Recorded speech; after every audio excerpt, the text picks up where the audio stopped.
Sophie had always been conscious, almost to the point of obsession. Growing up, she had seen the devastating effects of both unwanted pregnancies and HIV. Her best friend from high school, Emily, had to drop out in the final year after getting pregnant. Another friend, Jacob, had contracted HIV from a one-night stand. Sophie witnessed their struggles up close, and it made her more determined than ever to avoid their fate. She developed strict rules for herself: no casual relationships, no kissing, and no sex. For years, she maintained this regime, earning her a reputation as the untouchable among her peers. She was friendly, smart, and beautiful, but there was always an invisible barrier that no one could cross. But life, as it often does, had other plans. Sophie met Marcus at a mutual friend's dinner party. He was different from the others: kind, patient, and incredible. They began to spend more time together, and Sophie found herself letting her guard down, if only slightly. Marcus never pushed her for more than she was willing to give, which only made her trust him more. They would have long conversations about everything from politics to arts, and somewhere along the way, Sophie realized she was falling for him. This realization brought more anxiety than joy. The more she cared for Marcus, the more terrified she became. She started having nightmares about waking up pregnant or learning she had contracted HIV. These fears gaunt at her constantly, making her second-guess every moment they spent together. She would replay their interactions in her mind, searching for any sign that she was making a mistake by letting him in. One evening, after a particular intense day at work, Sophie found herself at Marcus' apartment. They were watching a movie, but Sophie couldn't focus. Her mind was spinning with thoughts of what could go wrong. Marcus noticed her unease and asked if she was okay. Sophie tried to brush it off, but the worry was too much. She turned to him, her eyes filled with fear. "Marcus, I am scared. I don't know if I can do this." Marcus looked at her with concern. "Do what? With me?" She nodded, feeling ashamed. "I'm scared of getting too close, of letting you in. What if something happens? What if I get pregnant or get sick?" Marcus reached out, taking her hand gently. "Sophie, I understand your fears. I really do. But we can take things slowly. We don't have to rush into things. We can talk about everything.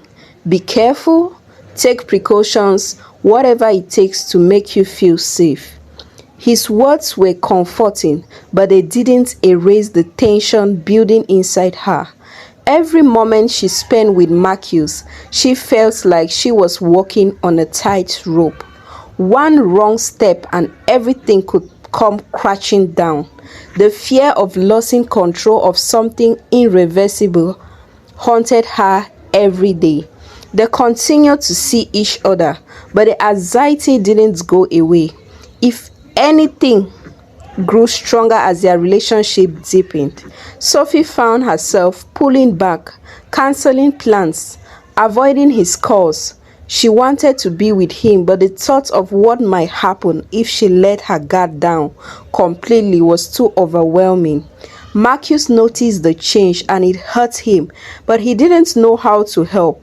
He tried to be patient, but there were moments when he couldn't hide his frustration. "Sophie, I care about you. I want to be with you, but I need you to trust me, to trust us. I'm not going to hurt you." His words only made Sophie feel worse. She wanted to trust him, but the fear was stronger. It was as if a dark cloud had settled over her, making it impossible to see a future where things didn't go horribly wrong. As weeks turned into months, the tension between them grew. Sophie was caught in a web of her own making, unable to break free. She knew she was pushing Marcus away, but she couldn't stop herself. The thought of risking everything was too terrifying. One evening, as they sat in silence after another strange conversation, Sophie felt tears welling up in her eyes. She looked at Marcus, seeing the pain in his eyes, and it broke her heart. But no matter how much she wanted to let go, to dive into the unknown with him, the fear held her back. The silence between them was heavy, filled with everything unsaid. Sophie knew that something had to give, but she didn't know what. She was at a crossroads, torn between her fears and her feelings for Marcus, unsure of which path to take. And so they sat there side by side, yet miles apart, both waiting for something to change, but neither knowing how to bridge the growing distance between them. The tension between Sophie and Marcus had become almost unbearable. Each time they met, Sophie could sense something different in Marcus, something she couldn't quite put her finger on.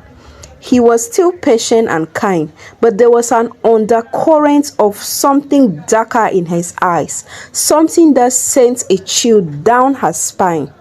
What Sophie didn't know, what Marcus had never told her, was that he was HIV positive. He had been living with the virus for years, managing it with medication and trying to live a normal life.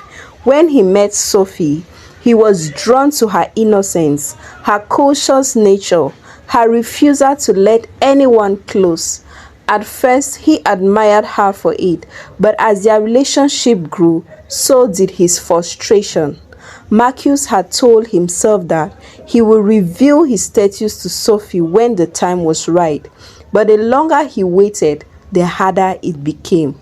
He feared that telling her would drive her away for good, confirming all her worst fears. And then there was the bitterness that had begun to fester inside him, a resentment towards her self-imposed purity, her belief that she could keep herself safe from the world's danger.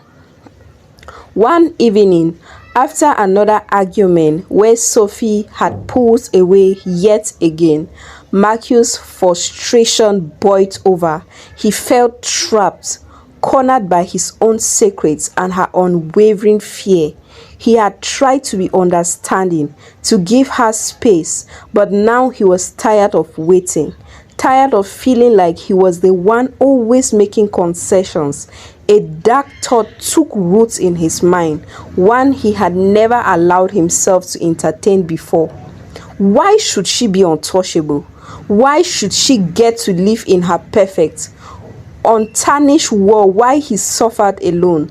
The thought twisted inside him, growing stronger with each passing day. It was irrational. He knew that, but the anger and resentment clouded his judgment, driving him towards a decision that he knew was wrong, but that he couldn't push away. The next time Sophie came over, Marcus was unusually calm. He didn't push her, didn't try to talk her out of her fears. Instead, he acted as though everything was normal, as though he had finally accepted their strange dynamics. Sophie noticed the change and felt a tentative relief. Maybe things will be okay, she thought. Maybe they could find a way to make this work. As the evening went on, Marcus suggested they have a drink. Sophie hesitated but agreed, wanted to ease the tension between them. But she didn't drink much, but Marcus kept refilling her glass, encouraging her to relax, to let go just a little. When Sophie began to feel the effects of the alcohol, Marcus made his move. He leaned in, whispering soothing words, telling her how much he cared for her, how he wanted to be close to her. Sophie, her guard lowered by the wine and his gentle words, found herself wanting to believe him, wanting to finally let herself go. They kissed and Sophie felt the familiar rush of anxiety, but she pushed him down, telling herself that maybe it was time to take a step forward. Maybe she could trust him just this once. But as things progressed, Sophie's fears came rushing back. She pulled him away, shaking her head.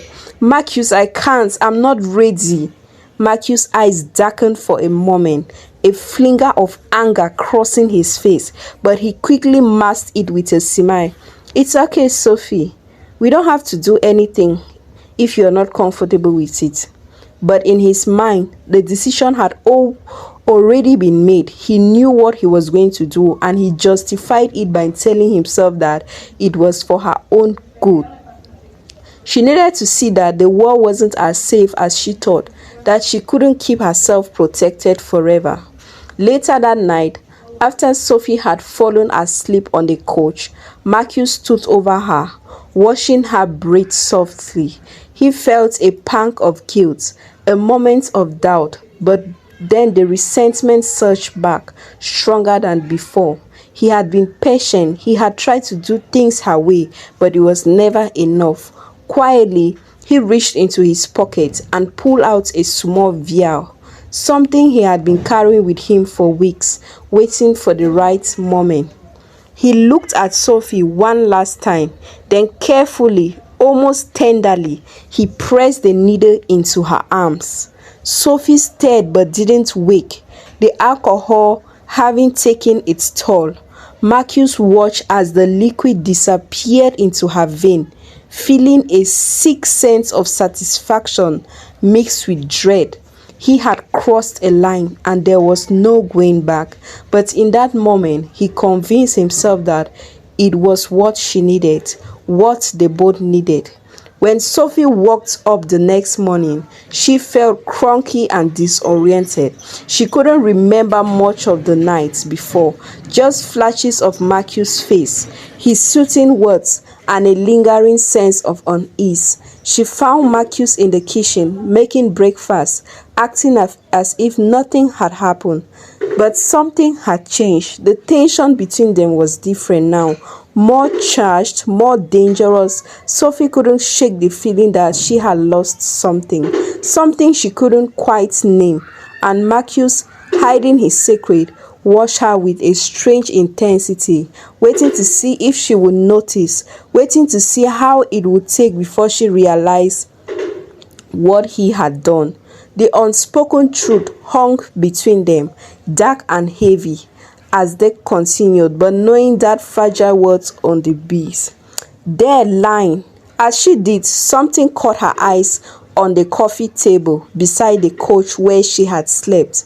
There lying substituting a syringe, its needle faintly stained with something dark. Her breath caught in her throat and a cold wave of panic swept over her. She stared at it, trying to make sense of what she was seeing. The memories of the night before were hazy, but she remembered feeling strange, disoriented, and now this was what was going there. Why would Marcus do something like this? Her hands trembling as she picked up the syringe, turning it over in her fingers. She felt a racing sense of dread, a deep fear telling her that something was terribly wrong. "Marcus," she called, her voice trembling. He appeared in the doorway, his expression calm but his eyes flickering with something she couldn't quite place. "What's wrong?" Sophie held up the syringe, her voice barely above a whisper. "What's this? Why is it beside me?" For a moment, Marcus said nothing. His face hardened and his eyes darkened as he realized that the truth was about to come out. The marks he had worn for so long began to slip, revealing the anger and the resentment that had been inside him. "Why do you think?" he replied, his voice cold, devoid of the warmth she had always seen. Sophie's heart pounded in her chest. "What did you do, Marcus?" she asked, her voice trembling. You already knew deep down, but she needed to hear him say it.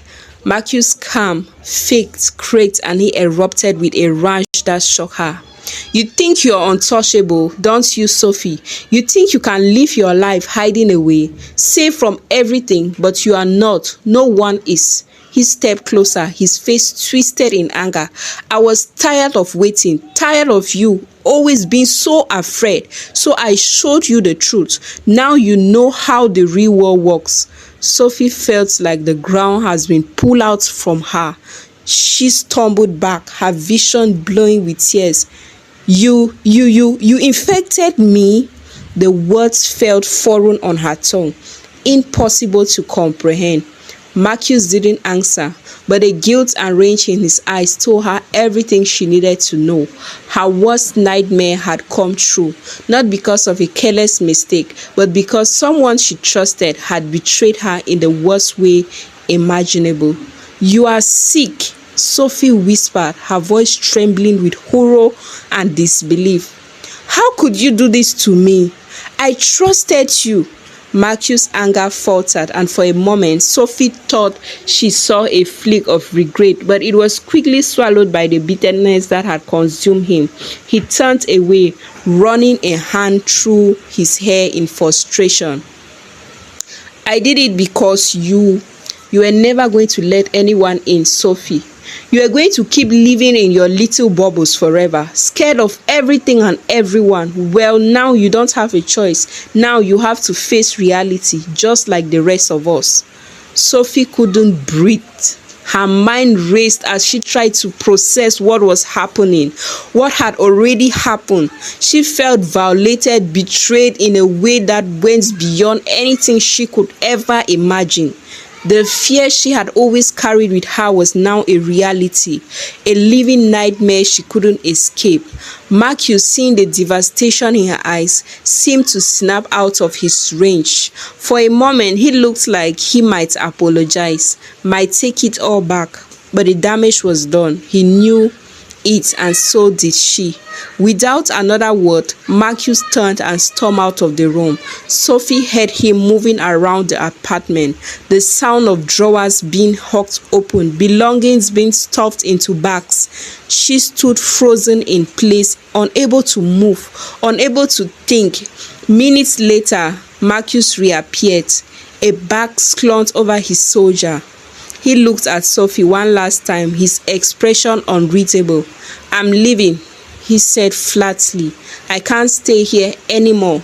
Sophie said nothing, her voice caught in her throat. She watched in stunned silence as Marcus walked to the door, opened it, and stepped out without looking back. The door slammed shut behind him, the sound echoing through the empty apartment, and that he was gone. Sophie stood in the middle of the room, the silence pressing in on her from all sides. The syringe still lay on the table, a stark reminder of the horror that had unfolded. She felt like she was drowning, the walls closing in around as the full weight of what she had happened settled on her shoulder. What was she supposed to do now?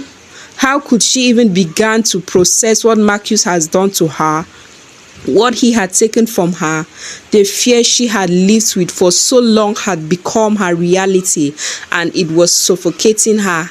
She sank to the floor, her body shaking with sobs. She didn't know how long she sat there, crying until there were no more tears left. All she knew was that her life had been shattered, and she was left with nothing but the broken pieces. Somehow she had to find the strength to pick them up, but in that moment, all she could feel was the overwhelming weight of her despair, the crushing knowledge that everything she had feared had come true in the possible way. Sophie sat in the sterile hospital room, staring back at the walls of the doctor as the doctor's words echoed in her mind. I'm sorry, Sophie, but the test came out positive. You have HIV. Her worst fears has been confirmed.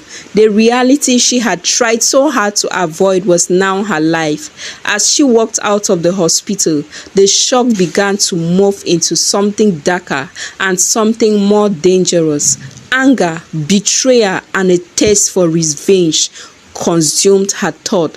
Marcus had taken everything from her: her innocence, her sense of insecurity, her future, and now she would take something from the world. From that day forward, Sophie became a different person. The once conscious, fearful girl was gone, replaced by someone cool and calculating. She vowed to share her pain, to make others suffer as she had. The thought of infecting others gave her a twisted sense of power, a way to reclaim control over her. If you want to watch the next part of this video, if you want to watch what Sophie did, please just comment in the comment section. Just write in the comment section that, let me know in the comment section if you would like me to continue this wonderful story. Okay, so thank you. Give this video a thumbs up.